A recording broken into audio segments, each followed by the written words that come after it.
Ilhan giving a speech referring to World War II as World War XI, a low IQ person. She ought to get the hell out of our country. She shouldn't be here. She also calls her brother husband number one.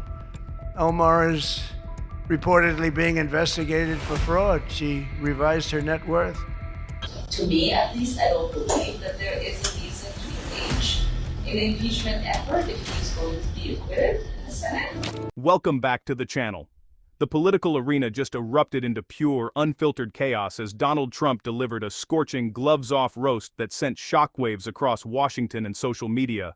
What was supposed to be a standard political event quickly transformed into an explosive, high-stakes showdown. Trump launched direct, unrelenting broadsides against high-profile Democrats, zeroing in on Minnesota Congresswoman Ilhan Omar, California Governor Gavin Newsom, Illinois Governor J.B. Pritzker, and Senator Elizabeth Warren. The fallout was instant. Ilhan Omar fired back on social media with scathing insults, while tech billionaire Elon Musk injected himself directly into the clash, pushing the online drama into overdrive. From wild claims about net worth revisions and verbal slip-ups to ruthless jabs at state policies and federal prosecutors, this single speech reignited old rivalries and ignited brand new viral battles across the political spectrum. Let's dive into the conversation. Ilhan Omar has secured the Democratic nomination for another term in Minnesota's 5th congressional district. The Somali-born congresswoman defeated 4 challengers in Democratic primary on August 11th and now advances to the November general election. Omar captured more than 80% of the vote, cementing her position in one of America's most heavily Democratic districts. The 5th district includes Minneapolis and nearby suburbs, and Democrats have dominated the seat for decades. Omar first entered Congress in 2019 and has since become one of the Democratic Party's most prominent progressive voices. She was one of the first 2 Muslim women elected to Congress and became the first Somali American to serve in the House. Omar's campaign focused heavily on immigration, including opposition to President Donald Trump's immigration crackdown. Her victory came despite years of attacks from Trump and his supporters over her background, citizenship, and political positions. 4 candidates challenged Omar in the Democratic primary, but none emerged as a serious threat to her re-election bid. Julie Trang-Lo, a former federal immigration prosecutor, entered the race after gaining attention over an incident in a St. Paul court. Omar also faced Abina McKenzie, who previously challenged her in 2024 and received less than 1% of the primary vote. LaTonya Reeves, a longtime activist and DNC member, campaigned from Omar's right but struggled to gain significant support. Political outsider Nate Schluter was also on the ballot, but had little visible presence in the contest. This year marked the first time Omar did not face a major primary challenger since becoming a national political figure. Omar will now face the Republican nominee in November, in a district where Democrats hold a significant electoral advantage. The Republican primary includes John Nagel, Dalia Alakidi, Angie Windhauser, and Abby Zieska, with Nagel projected to lead the race. This comes as President Donald Trump and his administration have intensified their attacks and policy pressure on Representative Ilhan Omar, linking her to broader efforts targeting Somali immigrants, fraud investigations in Minnesota, and recent federal immigration enforcement actions. However, Ilhan Omar has dismissed the remarks. It's becoming such a horrible and dangerous location that Ilhan Omar, one of my favorites, and her brother are thinking about moving together, very much in love. The video has surfaced recently of Ilhan giving a speech referring to World War II as World War XI. And they asked her about that. She thought she got it right. But I'm not surprised, because she's a low IQ person, and she's also a very dishonest person, and she ought to get the hell out of our country. She shouldn't be here. She shouldn't be in our country. She also calls her brother husband number one.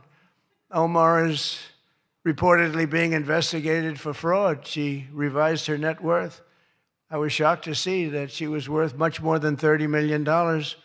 And then when the press got on her, she revised it slightly downward to less than 18,000. So she went from much more than 30 million to 18,000. And I know Democrats And the word Democrat is something that's come into fashion.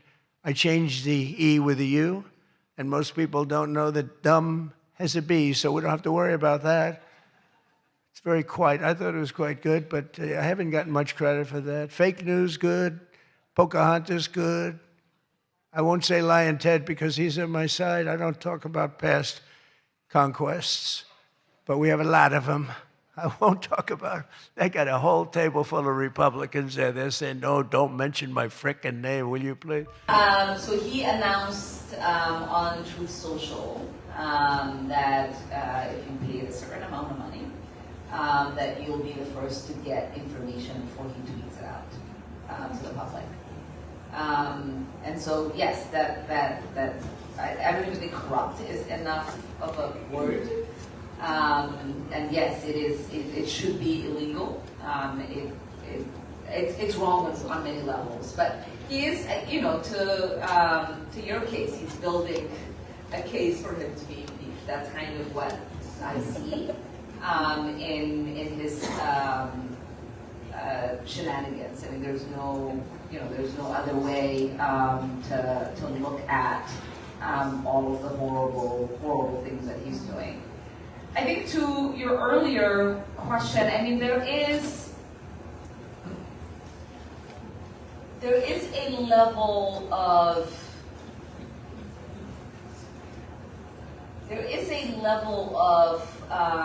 warfare that he is engaged in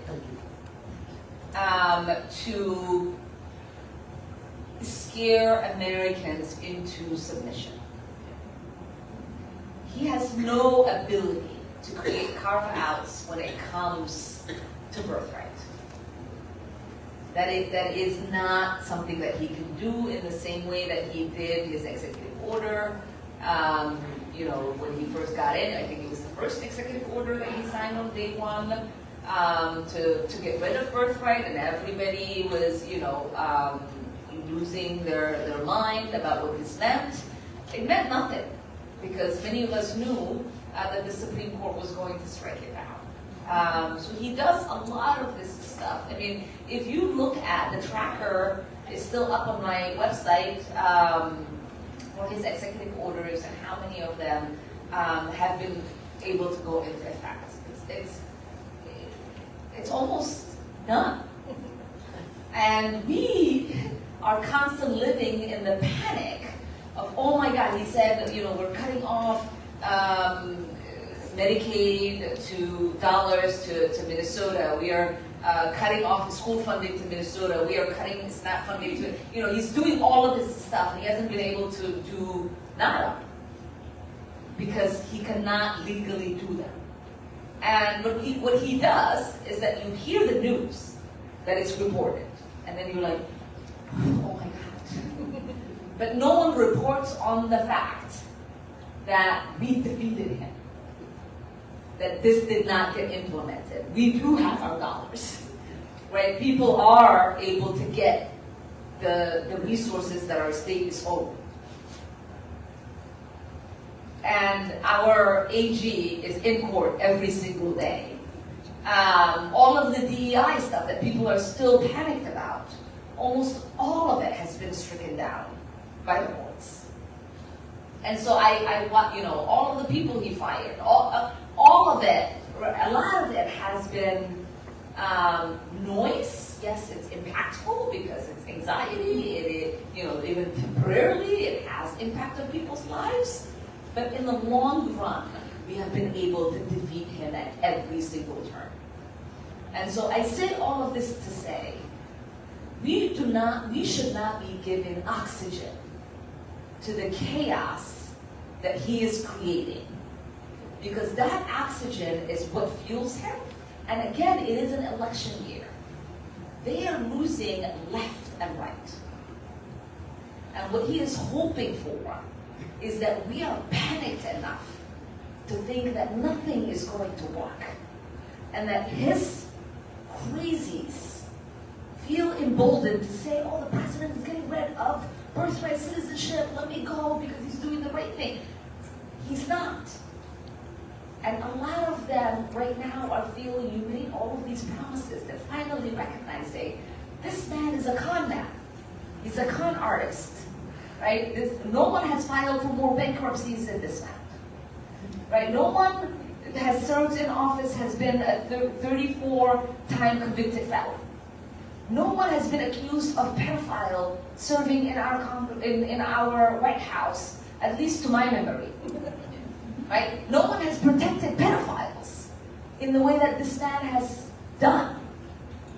And so he knows that, and even with the overtime tax breaks for people, that is ending. So he knows that the people are going to start, or have already woken up. He said he wasn't going to start war. He got us into a legal war that has had an economic catastrophe, not just on the United States, but across the globe. It's costing us, what, $1 billion a month? It is not popular. His numbers are tanking. So what is he counting on? To continue doing crazy promises, hoping that the people he's lost, right, are somehow stupid enough to believe that he is finally doing something. So we cannot give him that oxygen. We can't give him that energy. We have to remind people, no, none of these executive orders are going to hold. And at the end of the day, your gas prices are up, your food costs are up, and it is costing you more to afford your life today than the day you took office. That has to be the message that people get, because all of this noise is just to chin up his pace. You know, when people say, oh, he's going to deport you. Yeah, hell right. When? And with what authority? He's only saying that because he knows he has a base that can believe such an unconstitutional lie. Trump opened his most intense attack by targeting Representative Ilhan Omar, mocking a past verbal slip-up where she inadvertently referred to World War II as World War XI. Escalating the offensive, Trump labeled her a low-IQ politician, criticized her presence in the country, and revisited long-standing personal allegations regarding her family and personal life. He further highlighted financial controversies, pointing to reports that Omar's net worth filings dropped drastically from over $30 million down to less than $18,000 under public scrutiny. Omar refused to stay silent, quickly retaliating on X by calling Trump an idiot who is actively destroying the country and making America a global laughingstock. The feud amplified even further when Elon Musk jumped into the fray on X, posting sarcastic commentary questioning whether the president was visiting Somalia before declaring Omar a traitor to the nation. Turning his attention to California Governor Gavin Newsom, Trump slammed the high-profile Democrat for skipping the event entirely. Trump pulled no punches when dismantling Newsom's political record, poking fun at California's severe wildfire struggles and mocking Newsom's past media appearances. He referenced a controversial interview in which he claimed Newsom essentially admitted to mental limitations and an inability to deliver speeches without assistance. If you are enjoying this breakdown of the latest political headlines, make sure to click that subscribe button right now and turn on all notifications so you never miss an update on the biggest political stories. Trump argued that any political opponent could simply play footage from that single interview to derail Newsom's future presidential ambitions, while additionally criticizing California's economic and social policies for causing citizens to flee the state in record numbers. In one of the most animated portions of the speech, Trump took aim at Illinois Governor J.B. Pritzker using a uniquely crowd-interactive comedic bit. Pretending to defend Pritzker against an alleged heckler in the audience, Trump explicitly told the crowd not to call Pritzker derogatory names regarding his weight, effectively delivering the insult while maintaining plausible deniability. Moving swiftly to Senator Elizabeth Warren, Trump revived his notorious Pocahontas nickname, recounting a comedic narrative about apologizing to the actual historical figure rather than the senator. He mocked Warren's heritage controversy and the infamous DNA test results showing 1 to 1,024th Native American ancestry, cracking jokes about totem poles and unaccepted debate invitations. Trump broadened his commentary to address national electoral dynamics, taking jabs at First Lady Jill Biden's assertions that President Joe Biden would have won the 2024 election. He sarcastically claimed Biden was only leading among deceased voters before referencing recent statistical reports. Closing out his list of targets, Trump addressed Special Counsel Jack Smith, who had spent over 2 years leading federal investigations against him. Trump delivered a triumphant victory lap, noting that despite 2 years of aggressive legal battles, he remains in power while Smith's legal efforts ultimately collapsed. This blistering attack showcase highlights how personal, hyper-aggressive, and media-driven modern American political combat has become. By leveraging viral sound bites, aggressive nicknames, and immediate social media warfare, both sides continue to turn public dinners and online platforms into high-stakes political arenas. As election cycles loom and rivalries intensify, these public clashes serve as a dramatic preview of the political battles that will define the nation's future. What do you think about this viral political feud? Drop your thoughts in the comments below, smash that like button if you enjoyed this video, and click subscribe for more daily political updates.